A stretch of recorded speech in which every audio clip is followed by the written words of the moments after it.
Hello, it's Christy Gray, your newest hype girl and astrologer. Welcome to the Cosmic Hotline.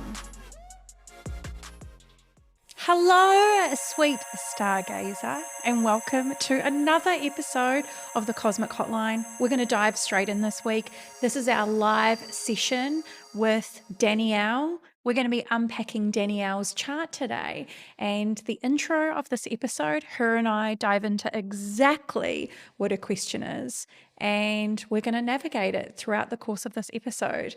I hope you enjoy this one. It's a goodie. I'm so lucky because I get to connect with Danielle on the regular through Astrostrategy. But Danielle also had the most amazing question. And this question is something that hasn't just come up in our conversation. This is actually very common. So I thought if Danielle's asking the question, then no doubt you'll also be asking it as well. So welcome to the podcast, Danielle.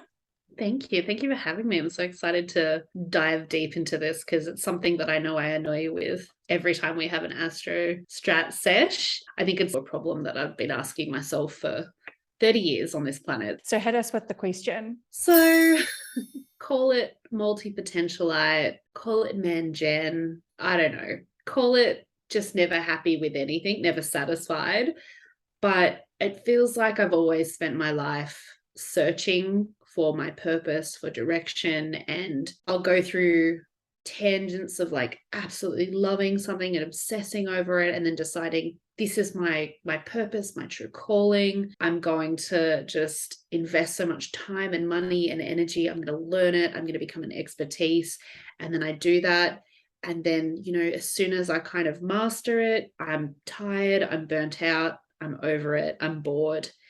And the next thing comes up. And then it's the same scenario: obsess, master, get bored. And I've done so many things in my life. I truly feel like that's also super enriching to learn so many things. I definitely would say that I'm totally a student of life. I know that sounds so naff, but totally I could learn everything and do everything, and I'd love that. But I'm getting to the stage where I'm 37. What am I doing with my life? And why is there this constant need to keep searching? And will I ever find this answer?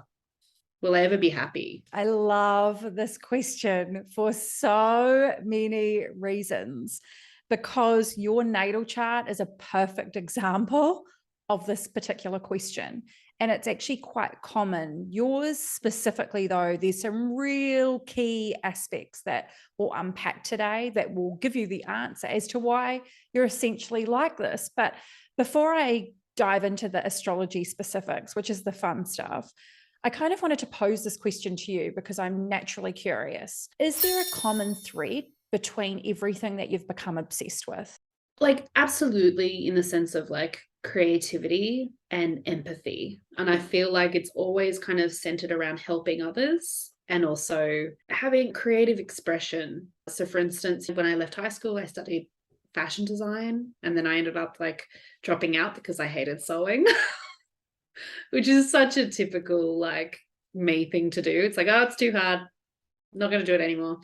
I've learned to get past that. That was a long time ago, but learned to work through the uncomfortableness. But it's like those who can't do teach, that is exactly, I feel like, embodies everything. It's doing that and then working in retail, like fashion retail for a long time, and then feeling so like I just need a grown-up job. And then I was in dental for almost 10 years, which was completely unlike anything that I was ever interested in. But it was that narrative of like, just get a job, just get a real job, just pay the bills like everyone else, just sit down, stop wanting to be a creative.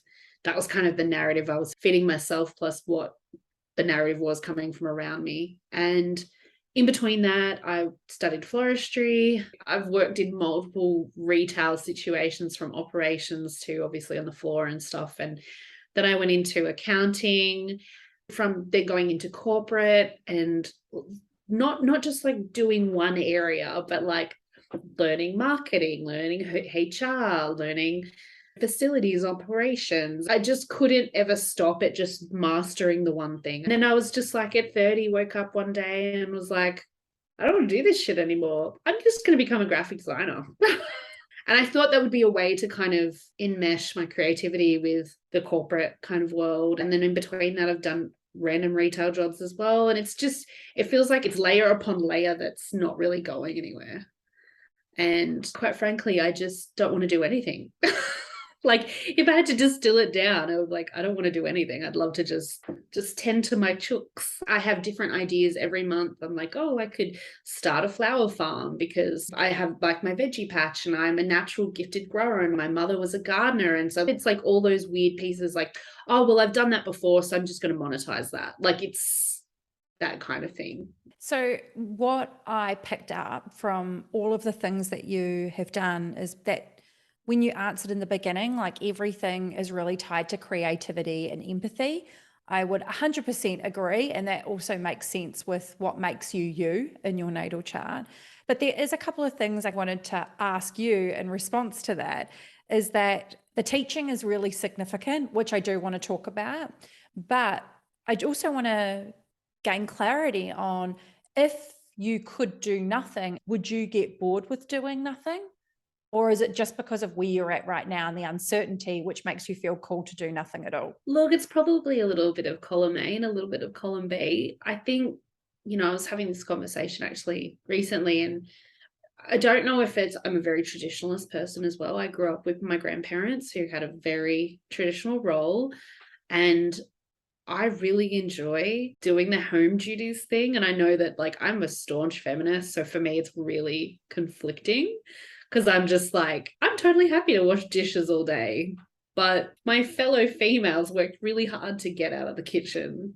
So I'm just overcomplicating it for myself. But I really do find joy in that. And I feel like I find a lot more, like I'm a lot more present and a lot more mindful when I'm allowed to just kind of be left to my own devices. I feel like I'm a lot more grounded and a lot more settled.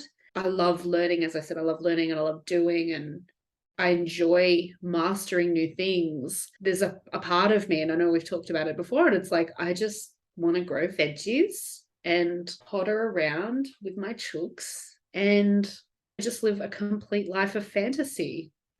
Oh, you are so South Node Scorpio, the first house, which is it's so magnificent. And it's like, how can you take all of that and channel it into your North Node, which is so your purpose and your North Star, which your North Node is in Taurus in the 7th house. And to kind of speak into this as well, because there were some really key things that you highlighted that also really tie into your natal chart, is that we've been kind of unpacking South Node on the Cosmic Hotline for a while now. And South Node is your past life influence, or think of it as your comfort zone. It's the energy you've already mastered. And when you have a South Node in Scorpio, normally does speak into in a past life you've gone through traumatic endings. There's been so much upheaval because Scorpio does represent birth, death, and transformation. And so what tends to happen is you come into this lifetime and you have a distrust of change and you want peace and stability at all costs, especially because it's in the first house. It's like, I'm just craving being able to spend my time tending to my chickens and being shut away from the world. And because you're in your nodal return right now, which is really significant in astrology, and even you asking these big questions right now, it's actually a really good thing, Danielle. It's super positive because this is your year to get clear on where to from here. What have I achieved up until this point? But really, who do I want to become stepping forward? I get so excited when I see anyone kind of creeping up to that 35-year mark, because I know there's like a turn of events that happen between Saturn and Jupiter and the North Node that really help you to step into your higher self. Essentially, your North Node is in Taurus. And so all these beautiful things like using your hands, gardening, that's all the beautiful aspects of Taurus. What's really interesting with your natal chart, and this is not essentially when we start really unpacking purpose for you, this is only one piece of the puzzle because you've got something even more significant in your chart. As much as I would love to say that you're here to stay at home and follow in the footsteps of your grandma, you wouldn't necessarily be fulfilled in the long term, which is why I asked you that question. Are you really wanting to hang out on your own, or is this just based on the time that you're in right now? What do you mean I can't live my best, like, Disney princess life with the birds behind me in the tree? And what are you talking about? Look, it's hard, and I know we've had so many conversations about this, but I felt so burned recently with, I guess, my input and my output and what I get back and receive. And I think I'm a bit burned in that sense. I'm a bit like I'm no longer trying to seek anything from anyone at the moment. And I do get so much joy throughout the years of all the different roles I've had. I've always been named this, like, called this one thing, Mama Hen.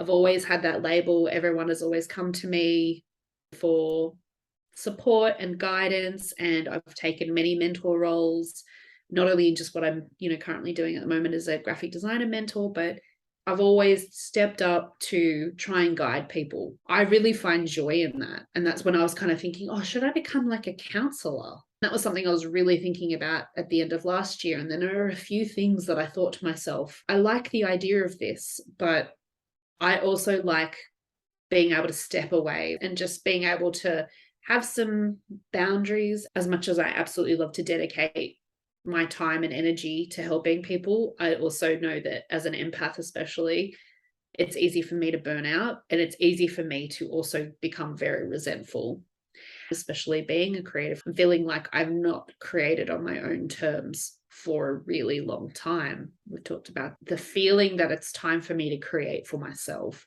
I've had a podcast of my own.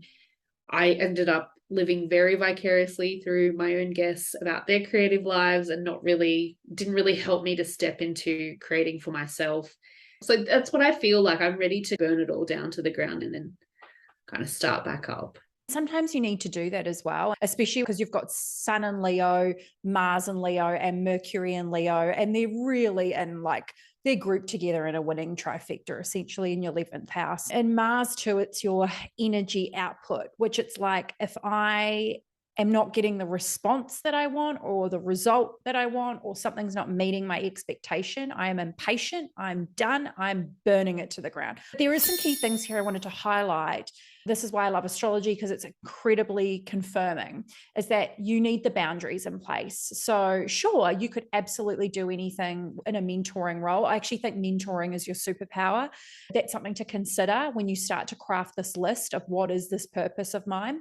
The reason I say that is that you have Venus, which is related to values, and Cancer, but Cancer's at your MC point as well. And so it's on your 10th house cusp. And so you do need to be nurturing something or taking care of something. But in saying that, is that I'm so glad that you've looked at things objectively. And as much as you might like to mentor people, I think it's the right type of people, because in a counseling role, as a Virgo moon, but placed in the 12th house, is that you need time to work behind the scenes. You can't be front and center leading all the time. Like, even having a podcast of your own, you need to be able to do that and then kind of work on it in the background. So there's something really significant with all of these pieces of the puzzle we're putting together. And essentially what it is that you have a kite in your natal chart. Did you know that? No, I did not. Surprise. Surprise. And so we have aspects in astrology, and there's certain patterns that make up the aspects in a natal chart. And in your natal chart, you have this beautiful kite, the planets that make up your kite. And then all this energy is flowing. We want to give time and energy to all of these placements, but then we also need to put them together so that you have a sense of fulfillment. What this could essentially look like, and I'm going to float a few ideas with you, and I'd love your thoughts on these. You feel expanded and you feel excited and fulfilled when you're learning something new and you can start to see what's possible. And normally that's when you have the ability to join dots together, because you have this Jupiter in Aquarius in the 5th house. And Jupiter is such a beautiful placement to look towards. How do we tap into our inner wisdom? Where's our place of expansion? And for you, that really is creativity. This is the thing, you're probably not ever going to have one thing. Nor do I think you should have one thing, because I think you would get bored with one thing, because you always need to be conquering something new. because that is a place of fulfillment, and that's where you can really shine. When you're really passionate about something, you're going to go all in and give it your all because that's something that you're so inspired to do. But if you're not getting that reciprocated, it is easy to feel burnt in the process. There's a real key component here of, yes, you need to be of service to the world, right? Because 11th house represents our hopes, goals, wishes, and dreams. But how do we leave the world a better place than we left it? But the real question is, how essentially do you want to do that? Cogs have been turning while you were saying that. And I also had realized when you were talking about the innovation aspect of it. And I've always been really turned on by big picture dreaming, blue sky dreaming. How can I explain it?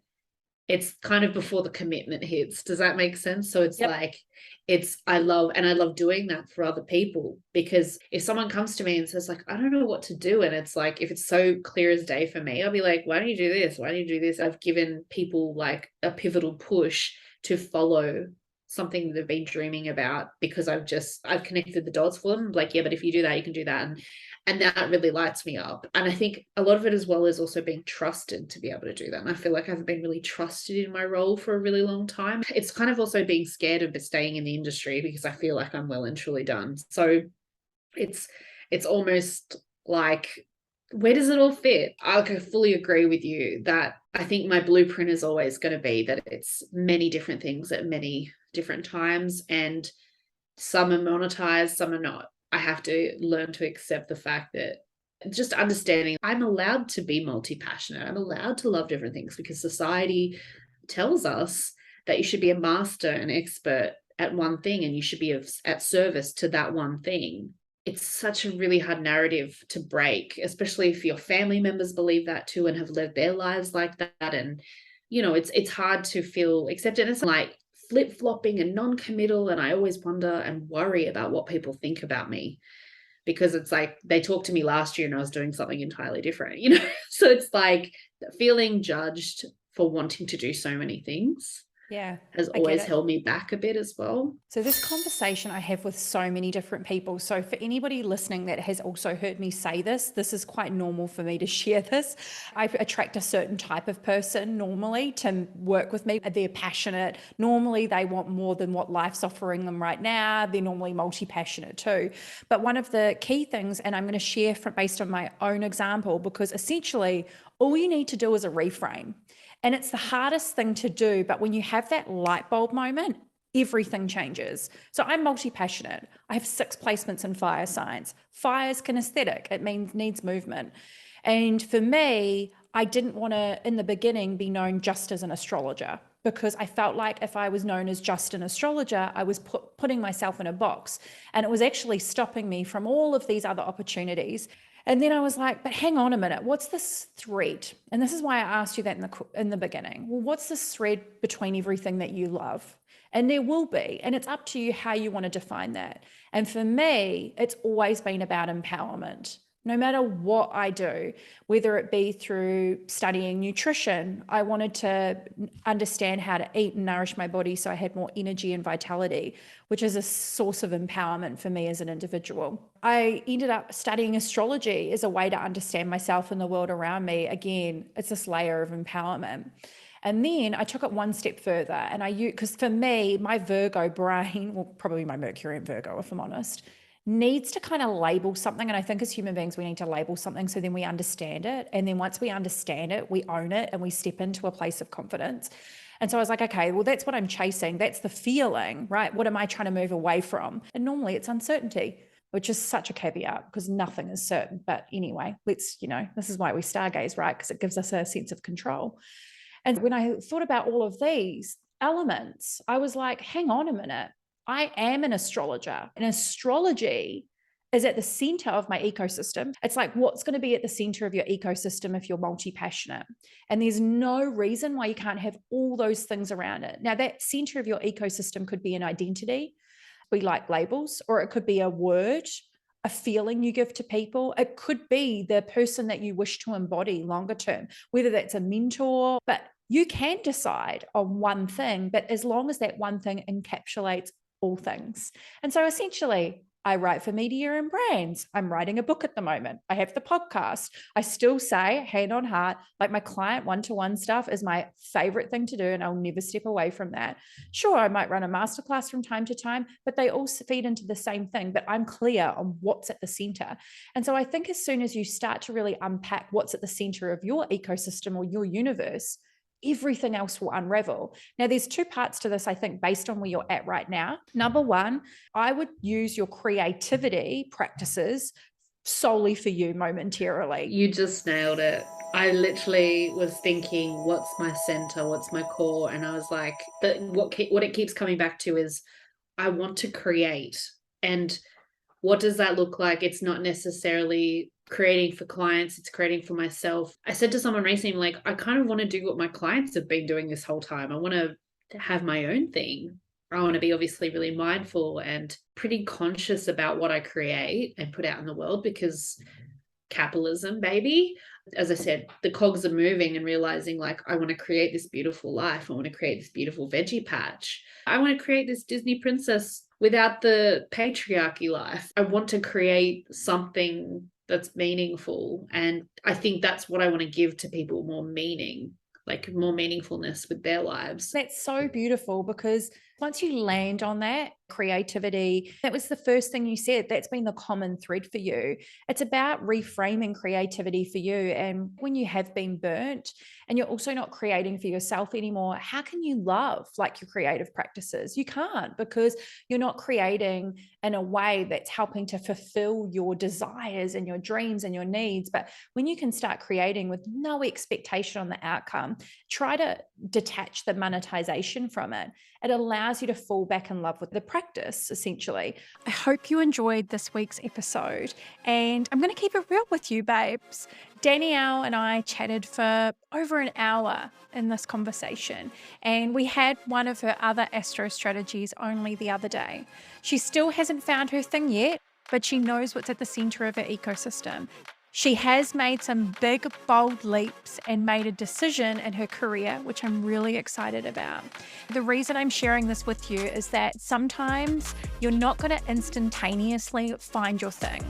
Even if you have a light bulb moment and it creates a catalyst for change in your life, it's going to take a conscious effort on your part to keep following, as I always say, those celestial breadcrumbs, because one thing will always lead you to the next and lead you to the other thing after that. What's important to note is that you're always right on time, baby. Timing is everything when you're working with the stars. And know there's always another activation around the corner, helping you to get where you need to go. I'll be back next week with a lunar update. And so until then, have a beautiful week and stay magical.